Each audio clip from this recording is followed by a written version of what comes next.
Good morning বন্ধুরা, welcome back to another blog. আশা করছি তোমরা সকলেই ভালো আছো আর আমরাও ভালো আছি। এখন বাজে সকাল 10টা। এখন থেকে আমি ব্লগটা স্টার্ট করছি। আর এখানে আমি রান্নাও বসিয়ে দিয়েছি, ছেলেকে খেতে দিয়ে দিয়েছি। এখানে রান্না বসিয়েছি, তারপর এখানে মাছ ভাজা বসিয়েছি আর সবজি কেটে রেখেছি, সেটা রান্না করবো। লাউ করবো আর এখানে বড়ি ভেজেছি। বড়িটা হচ্ছে এ দিয়ে করবো, মাছের ঝোলে বড়ি দেবো। হচ্ছে ডাঁটা দিয়ে আলু দিয়ে মাছের ঝোল করব। চলো দেখতে থাকো ভিডিওটা।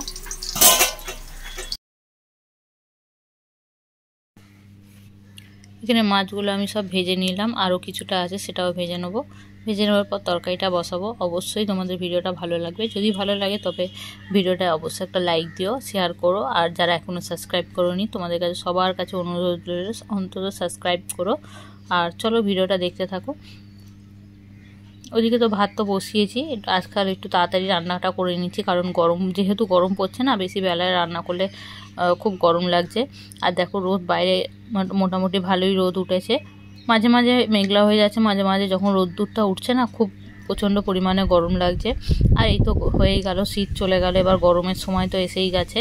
এখন শরীরে সেই রান্না করতে গেলেই খুব গরম লাগবে আর খুব কষ্ট হয় রান্না করতে গেলে। আর আমার এই বারান্দা প্রচণ্ড পরিমাণে গরম লাগে। আগে অ্যাডজাস্ট ফ্যান ছিল, এখন অ্যাডজাস্ট ফ্যানটা খুলে দেওয়া হয়েছে জানলাটা করার পর। মানে জানলায় আমার স্লাইডিংটা করা ছিল না, তখন অ্যাডজাস্ট ফ্যানটা, এখন স্লাইডিংয়ের জন্য মানে অ্যাডজাস্ট ফ্যানটা লাগালে না স্লাইডিংটা বন্ধ হবে না, তার জন্য ওটা খুলে দেওয়া হয়েছে। কিছু একটা ব্যবস্থা করা হবে, তবুও যে অ্যাডজাস্ট ফ্যান লাগালে কি গরমটা কি খুব কমবে, তাও না, জানি না কেন মানে গরম কমবে না। হয়তো রান্নার যেই মানে ঝাঁঝটা বাইরে যাবে, আর কিছুই হবে না, এমন কিছু মানে হবে না। চলো এখানে মাছটা ভেজে নিই। আর ওদিকে একটু চা ছিল, ভাবলাম খেয়ে নিই চাটা না এলে নষ্ট হবে। আর যেহেতু গরম পড়ছে না, খুব একটা চা খাওয়াটা ঠিক না, কিন্তু কি করব, চাটা রয়ে গেছে। আমি ভাবলাম অল্প একটু চা রয়েছে, একটু গরম করে নিই, করে খেয়ে নিই। আর টিফিন তো করিনি এখনও পর্যন্ত, এই চাটা খাবো। আর রুটি রয়েছে আর ঘুগনি রয়েছে, সেটাই আমি টিফিনে খাবো আজকে। চলো এদিকে ভাতটাও হয়ে গেছে, ভাতটা আগে নাবিয়ে নিই, তারপর টিফিনটা করব। সবার টিফিন হয়ে গেছে, আমি টিফিন করবো। আর ওইদিকে তরকারিটাও বসিয়ে দেবো, দুদিকে দুটো কড়া বসিয়েছি, তাহলে তাড়াতাড়ি হয়ে যাবে দুদিকে দুটো কড়া বসালে। আর লাউটা হতে তো সময় লাগবে, বাঁধাকপির মতো লাউ হতেও সময় লাগে, লাউটা একটু সেদ্ধ হতে। লাউটা যেহেতু ফ্রিজে ছিল না, ফ্রিজে রাখলেই সেদ্ধ হতে অনেকটা সময় লেগে যায়। আর লাউটা করবো চিংড়ি মাছ দিয়ে, আগে চিংড়ি মাছটা ভেজে নেবো, তারপরে লাউটা বসাবো। এখানে নুন হলুদ মাখিয়ে নিলাম চিংড়ি মাছটা ভেজে নেবো। আর সবাই মোটামুটি কি করে লাউ দিয়ে চিংড়ি মাছ করো সবাই জানে, এগুলো সাধারণ একটা রান্না, খুব যে হেভি কিছু রান্না আমরা রেগুলার পারপাস আমরা তো কেউই যে হেভি কিছু রান্না খাই সে না। সবার ঘরে মোটামুটি বাঙালির ঘরে মাছ ভাত মাছের ঝোল ভাত এইসব রান্নাই হয়, যেগুলো সাধারণত আমরা খেয়ে থাকি। আর দেখো ভিডিও করবার জন্যে যে হেভি কিছু রান্না করব, সেগুলো হয়তো আমাদের খেয়ে হবে না, সেরকম কিছু কিন্তু করি না আমি। মানে যেগুলো রান্না আমরা রেগুলার খাই সেটাই আমি তোমাদের সঙ্গে তুলে ধরার চেষ্টা করি। আর বিরিয়ানি দেখো, রেগুলার বিরিয়ানি, ফ্রাইড রাইস বা চাইনিজ কিছু রেসিপি রান্না করে শুধু ভিডিওর জন্য আমি রান্না করব, কেউ খাবে না, সেরকম তো রান্না করে লাভ নেই। আর যেহেতু আমার ঘরে খুব একটা কেউ চাইনিজ খুব একটা ভালোবাসে না, আমার ছেলে ছাড়া আর কেউ খেতে চায় না। আমি তো খাই না, আমার তো ফ্রাইড রাইস বা বিরিয়ানি এসব আমি কিছুই ভালোবাসি না, আর খাইও না। বিরিয়ানির গন্ধটাই মানে স্মেলটা না আমার ঠিক আমি নিতে পারি না, আমার একেবারেই ভালো লাগে না। আমার ছেলে খুব ভালোবাসে, কিন্তু ওর বাবা খায়, কিন্তু ওর বাবা যে খুব ভক্তি করে খায় সেরকম না, তার চেয়ে মনে হয় মাংসের ঝোল ভাত দিলেই ওরা তৃপ্তি করে খাবে। একমাত্র আমার ছেলেই বিরিয়ানি বা চাইনিজ সব রেসিপি ওই ভালোবাসে। আর ওর জন্যে, ওর একার জন্য কি রান্না করব, আমাদের জন্য আলাদা করব, তার জন্য করা হয় না। ওকে প্রায় বেশিরভাগটাই যখনই ও খায় সেগুলো ওকে কিনেই দেওয়া হয়, মানে দোকান থেকে কিনে এনেই খায়। বিরিয়ানিটা আগে খুব করতাম, তখন ও ছোট ছিল তো বাইরের খাবারটা খুব একটা দিতাম না। এখন খুব একটা খায় না, মাঝে সাঝেই দিই, কারণ এখন বড় হচ্ছে, বুঝতে শিখছে বাইরের খাওয়াটা ঠিক না। খুব কম রেয়ার, হয়তো মাসে একবার বিরিয়ানি, এর বেশি না।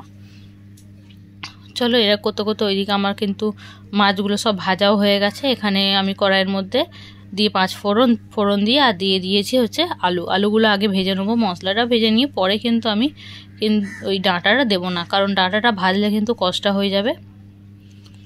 আর ওইদিকেও দেখো এটা হতে হতে ওইদিকেও চিংড়ি মাছটা ভেজে নিই। তরকারিগুলো আগে বসিয়ে দিই, বসিয়ে দিয়ে তরকারি হতে হতে কিন্তু আমার টিফিন খাওয়া হয়ে যাবে। তার জন্যই আমি ভাবলাম তরকারিটা আগে বসিয়ে দিই, তারপর টিফিনটা খাবো। তখন চাটা আগে খেয়ে নিই, চাটা গরম করে নিয়েছি। আর যেহেতু পরোটা খাবো ওই জন্য চাটা আমি খেয়ে নিলাম। পরোটা খেয়ে চাটা খেলে গ্যাস হয়ে যাবে, চাটা খেয়ে নিই। আর ওদিকে রান্নাটা হয়ে যাবে, তার জন্যই আমি চাটা খেতে খেতেই রান্নাটা করছি।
এদিকে লাউয়ের তরকারিটা দেখলে জিরে আর তেজপাতা ফোড়ন দিয়ে আদা বাটা দিয়ে দিচ্ছি, দিয়ে এটাকে খুব ভালো করে কষিয়ে নেবো।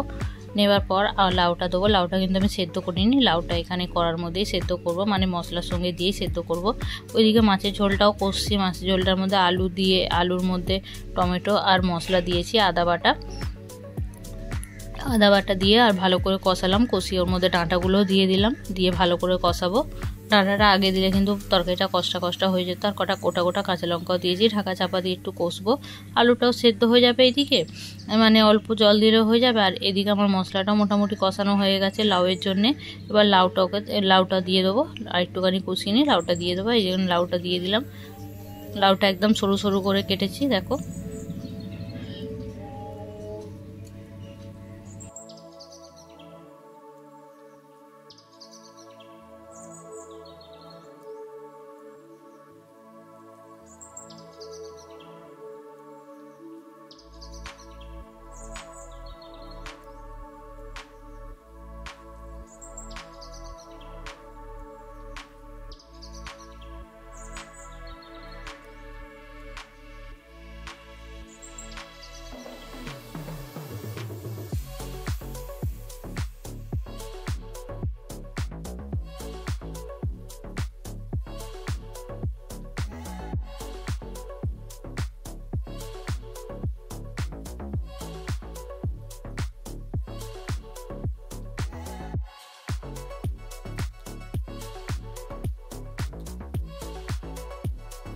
এখানে অল্প একটু ঘুগনি নিয়ে নিয়েছি, আগের দিনে রাতে বানিয়েছিলাম। আর দুটো রুটি ছিল, সেটাকেও ভেজে নিয়েছি একটু তেল দিয়ে। আমি রুটি খাই না, তার জন্যই অল্প একটু তেল দিয়ে ভেজে নিয়েছি। নিয়ে এটা আমি এখন টিফিন করব।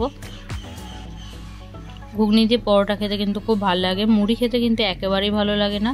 মুড়ির টেস্টটাই যেন নষ্ট হয়ে যায়। আমার তো একেবারেই ভালো লাগে না। কার কার ঘুগনি দিয়ে মুড়ি খেতে ভালোবাসে কমেন্টে জানিও। আমার তো একেবারেই ভালো লাগে না, আমার পরোটা দিয়ে খুব ভালো লাগে।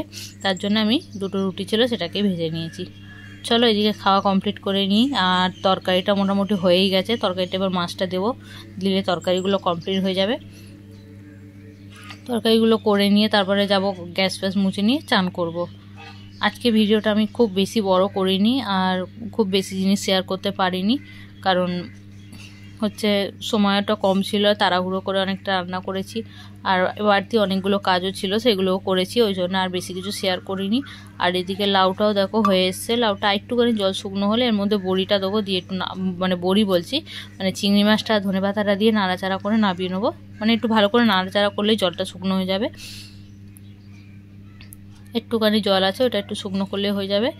আর এদিকে দেখো রান্না আমার কমপ্লিট হয়ে গেছে। এখানে দেখো ভাত আর লাউয়ের তরকারি আর ডাঁটা দিয়ে আলু দিয়ে মাছের ঝোল। আজকের ভিডিওটা এখানেই শেষ করছি, আবার আসি পরের ভিডিও নিয়ে। Thank you for watching.